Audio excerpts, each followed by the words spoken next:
This week on the show, we talk with two 7th graders who are studying the martial arts of jiu-jitsu. We take a look at how middle school basketball prepares athletes for varsity play. Going to the big game tonight against Catholic rivals Natchez Cathedral? Expect cool temperatures, so bring a jacket. Weather, sports, and all the news are next. JV Bruin News Now for Friday, October 11th, 2024 begins right now. From the BNN headquarters on the campus of St. Joseph Catholic School in Madison, this is the JV edition of Mississippi's High School News Leader, the state's #1 student-produced weekly high school newscast, Bruin News Now. I'm Maddie Vanderloo. And I'm Ben Shank. Welcome to the first edition of this year's JV Bruin News Now. This edition is the product of a 9-week first quarter middle school journalism class. It's been a busy first quarter, especially for us and the other 7th graders, as we settle in at St. Joe. We have a pretty good show today, a nice way to end the first quarter. One of the big things about life at a new school is getting to know all the new students, both middle school and high school. Some of us came here after spending elementary school together. And some of us just met. That's what makes this show so interesting, because our top story takes a look at two 7th graders who decided to study the martial art of jiu-jitsu.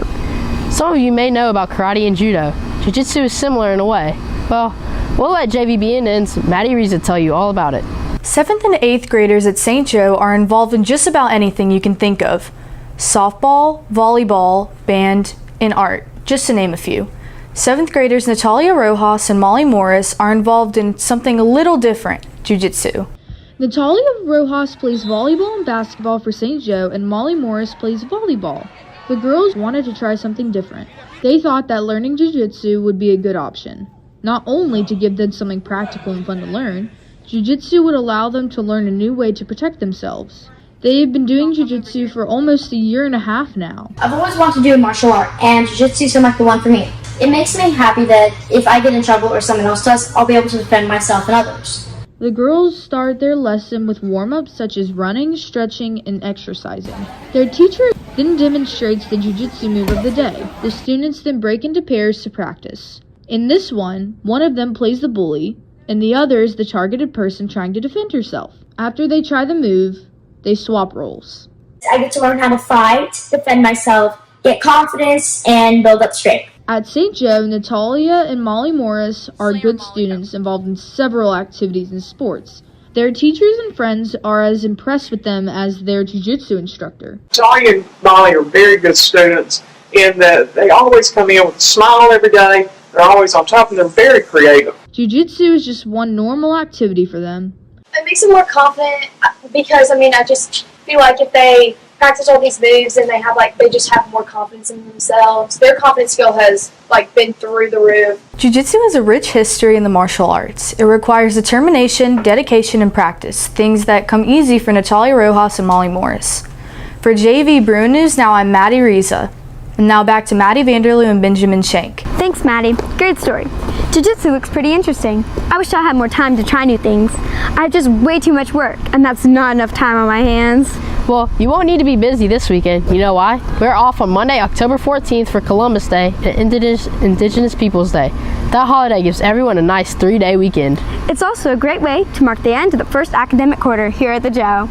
When we return to the school on Tuesday, it will be the first day of the school's second 9-week grading period. Some students will likely spend the long weekend relaxing at home. Others may head out to the Mississippi State Fair in downtown Jackson for the fair's last full day of fun and rides. Parents and students can expect to see the first report card of the 2024 to 2025 school year next week. The report cards will offer parents and students a chance to see how they fared during the first 9-week grading period. If students' grades weren't there, they would have liked them to be. They have 9 more weeks to make sure they pass for the first semester. The thing about first quarter is it's a time where students will either get confirmation and encouragement about their study habits and the things that they're doing well, or if there are things they need to refocus on or pay more attention to. St. Joe Juniors spent Wednesday taking the preliminary SAT, which also serves as the National Merit Scholarship qualifying test. This nationally standardized test is used to determine if students qualify for national merit scholarships. If the students perform well on the PASAT, it can open the door for them to receive thousands of dollars in academic scholarship money. Also on Wednesday, Bruin students, faculty, staff, and families met at the Bill Raphael Field for the fall edition of Meet the Bruins. Their event celebrated girls and boys fall sports, spirit squads, and the Bruin Band. Before the 6 p.m. event, the PA also sponsored a chili bar in the St. Joe cafeteria. Coming up, Jet Moore and George Holyfield preview tonight's big football game. And we will have tonight's game day forecast. Stick around, sports and weather are next. Hello everyone, I'm Jet Moore. And I'm George Holyfield. And this is your JV Bruin News Now Sports Report.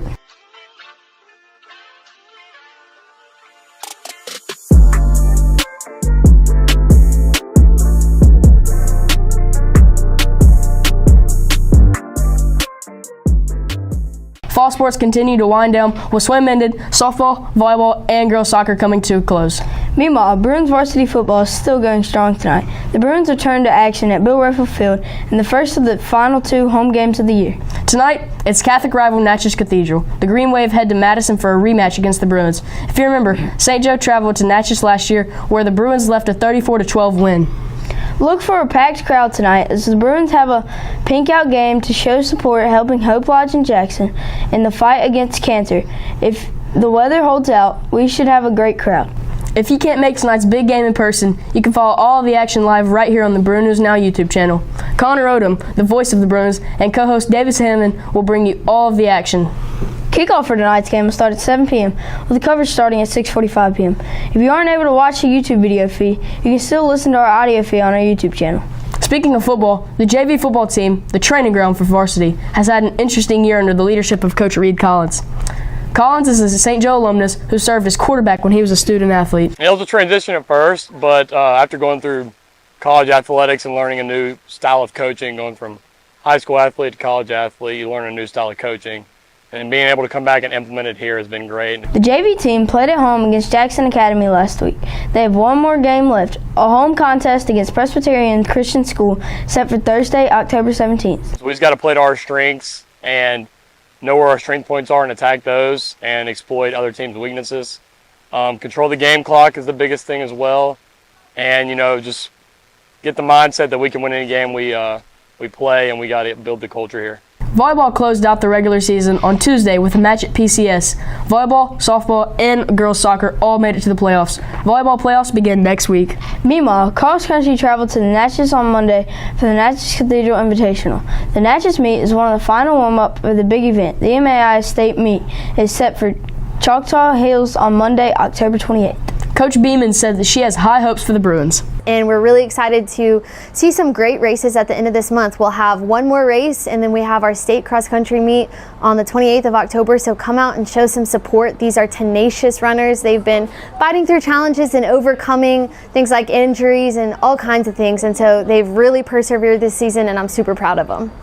Just a few weeks away is the start of the winter sports, specifically boys and girls basketball. Both teams have been practicing daily and preparing for another great season in the Bruin Den. For both varsity teams, the JV team, and the middle school teams are especially important. They provide a great game experience for athletes and prepare them to eventually move to the varsity level.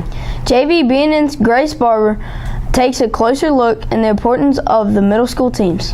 In just a few weeks, Bruin basketball will hit the floor of the St. Joe Gym for the 2023 to 2024 season.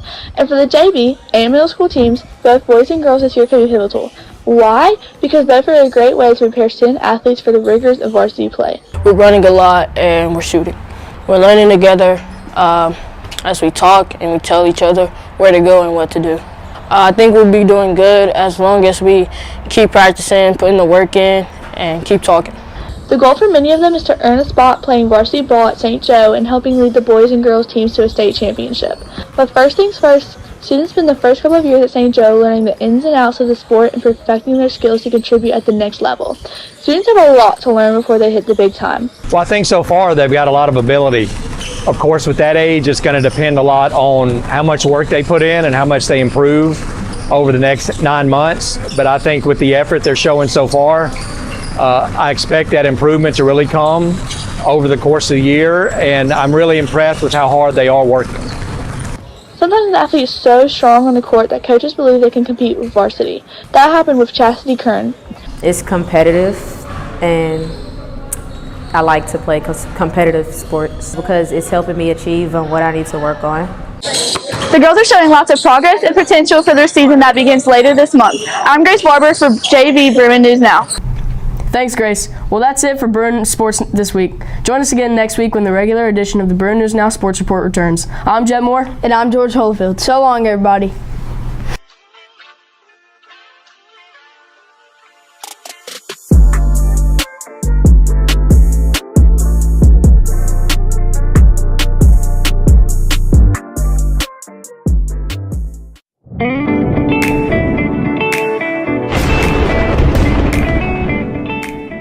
Hello everybody, I'm Sutton Davis with your game day football forecast. I'm also here in Ms. Poole's classroom where it's been raining donations for the American Cancer Society Hope Lodge all week.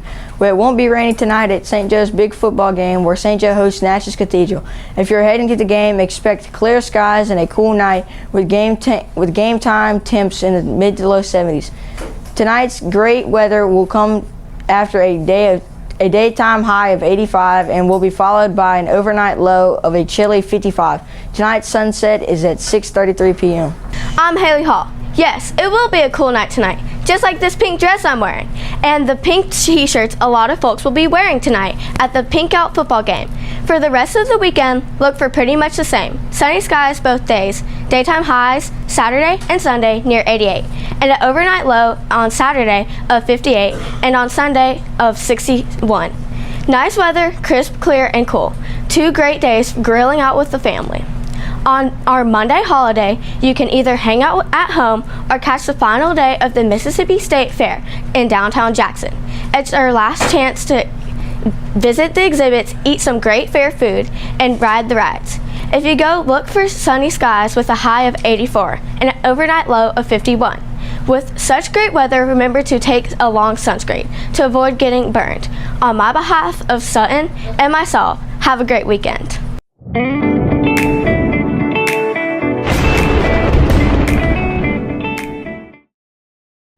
Thanks, everyone. I'm looking forward to heading out to tonight's game. I hope we can pull things off.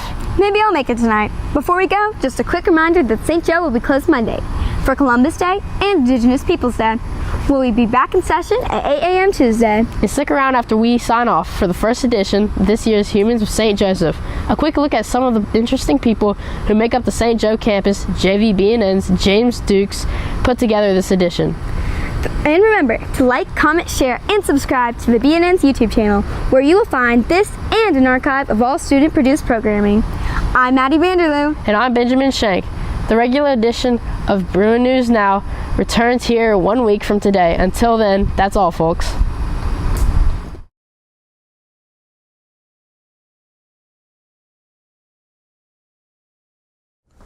I'm George Green. I'm a songwriter and I played the piano. I just always had an ear for piano. I don't really know why, but it just started to come into me through other songs, and I liked them so much that it just encouraged me to start writing them. I do some jazz and other songs like that, but mainly Beethoven and Bach. My brother plays the guitar, so does my sister and my other sister, and all 3 play the piano. And my cousin is a musician. He's in Nashville. He has written quite a few songs. Here at St. Joe, I am in band, and I have been starting playing the trumpet. My brother did play the trumpet, and so I was kind of hoping for that. I am a soccer player at St. Joe. Soccer started when I was at my old school. My dad also just wanted me to do something else, and out of all the sports, I just picked soccer, and that stuck with me. And then I started playing in Rush, and I was on a team, and then now I'm here.